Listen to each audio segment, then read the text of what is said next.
Hi everybody, this is Heather with the Eastern Panhandle Conservation District, and today's read aloud is going to be everybody's Conservation and Earth Day favorite, The Lorax by Dr. Seuss.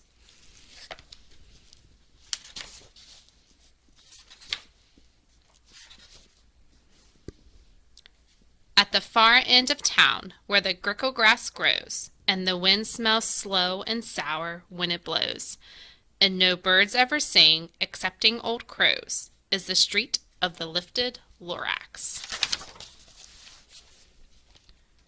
And the deep in the grickle grass, some people say, if you look deep enough, you can still see today where the Lorax once stood, just as long as it could, before somebody lifted the Lorax away.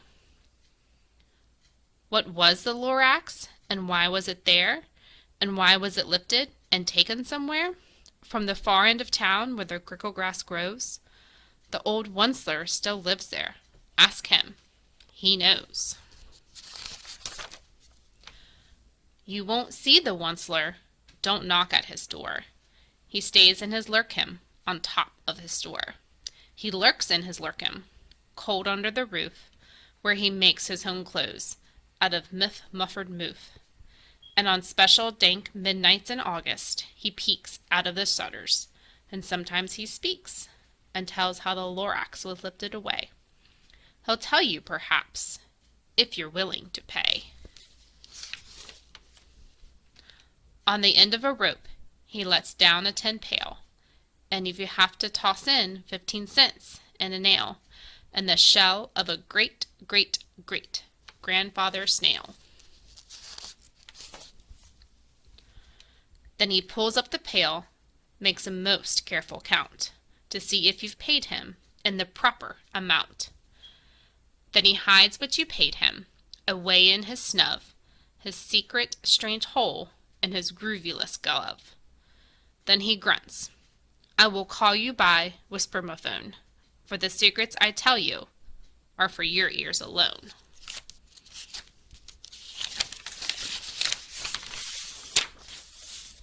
Slop. Down the slups the whispermophone to your ear, and the old Onceler's whispers are not very clear, since they have to come down through a snurgly hose, and he sounds as if he had smallish bees up his nose. Now I'll tell you, he says, with his teeth sounding gray, how the Lorax got lifted and taken away. It all started way back, such a long, long time back. Way back in the days when the grass was still green, and the pond was still wet, and the clouds were still clean, and the song of the swomy swans rang out in space.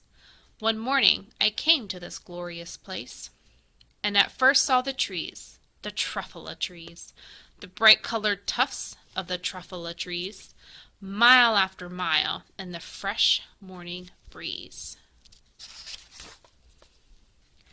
And under the trees I saw brown barbaloots frisking about in their barbaloot suits, as they played in the shade and ate truffula fruits. From the ripulous pond came the comfortable sound of the humming fish humming while splashing around. But those trees, those truffula trees, all my life I'd been searching for trees such as these. The touch of their tufts was much softer than silk, and they had the sweet smell of fresh buttery milk. I felt a great leaping of joy in my heart. I knew just what I'd do. I unloaded my cart. In no time at all, I had built a small shop. Then I chopped down a truffula tree with one chop. And with great skillful skill, and with great speedy speed, I took the soft tuft, and I knitted a thneed. The instant I finished, I heard a gazoop. I looked. I saw something pop out of the stump of the tree I'd chopped down. It was sort of a man. Describe him? That's hard. I don't know if I can. He was shortish and oldish and brownish and mossy, and he spoke with a voice that was sharpish and bossy. "Mister," he said with a snawdusty sneeze, "I am the Lorax. I speak for the trees. I speak for the trees have no tongues. And I'm asking you, sir, at the top of my lungs." He was very upset as he shouted and puffed, "What's that thing you've made out of my truffula tuft?" "Look, Lorax," I said, "there's no cause for alarm. I chopped just one tree. I am doing no harm. I'm being quite useful. This thing is a need. A thing's a fine something that all people need. It's a shirt, it's a sock, it's a glove, it's a hat. But it has other uses, yes, far beyond that. You can use it for carpets, for pillows, for sheets, or curtains, or covers for bicycle seats." Said, "Sir, you are crazy with greed. There is no one on earth who would buy that fool Thneed." But the very next minute I proved he was wrong, for just at that minute a chap came along, and he thought that the Thneed had knitted was great. He happily bought it for $3.98. I laughed at the Lorax. "You poor stupid guy, you can never tell what some people will buy." "I repeat," cried the Lorax, "I speak for the trees." "I'm busy," I told him. "Shut up, if you please." I rushed across the room, and in no time at all built a radio phone. I put in a quick call. I called all my brothers and uncles and aunts, and I said, "Listen here, here's a wonderful chance for the whole Once-Our family to get mighty rich. Get over here fast, take the road to North Nitch. Turn left at Weehawken, sharp right at South Stitch." And in no time at all, in the factory I built, the whole Onceler family was working full tilt. We were all knitting Thneeds, just as busy as bees, to the sound of the chopping of truffula trees. Then, oh baby, oh, how business did grow. Now chopping one tree at a time was too slow. So I quickly invented my super axe hacker, which whacked off 4 truffula trees at one smacker. We were making Thneeds 4 times as fast as before, and that Lorax, he didn't show up anymore. But the next week he knocked on my new office door. He snapped, "I'm the Lorax who speaks for the trees, which you seem to be chopping as fast as you please. But I'm also in charge of the brown barbaloots who played in the shade in their barbaloot suits, and happily lived, eating truffula fruits.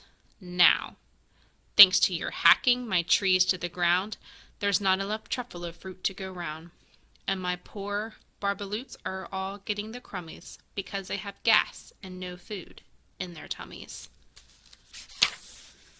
They loved living here, but I can't let them stay. They'll have to find food, and I hope that they may. "Good luck, boys," he cried, and he sent them away. I, the Onceler, felt sad as I watched them all go.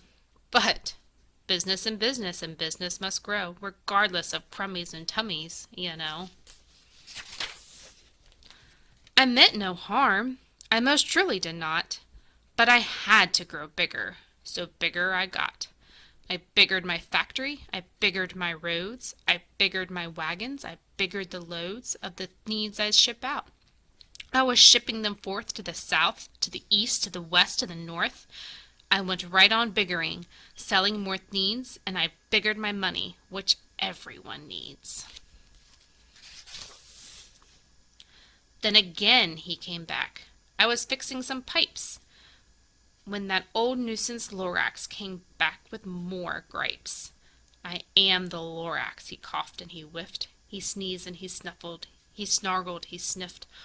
"Onceler," he cried, with a crofulous croak, "Onceler, you're making such smogulous smoke. My poor swomy swans, why they can't sing a note. No one can sing who has smog in his throat." "And so," said the Lorax, "please pardon my cough, they cannot live here, so I'm sending them off." "Where will they go?" "I don't hopefully know." They may have to fly for a month or a year to escape from the smog you've smogged up around here. What's more, snapped the Lorax, his dander was up, let me say a few words about Gluppity-Glup. Your machinery chugs on, day and night without stop, making gluppity-glup and sloppity-slop.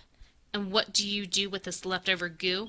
I'll show you, you dirty old Onceler man, you. You're glumping the pond where the humming fish hummed. No more can they hum, for their gills are all gummed. So I'm sending them off. Oh, their future is dreary. They'll walk on their fins and get woefully weary, in search of some water that isn't so smeary.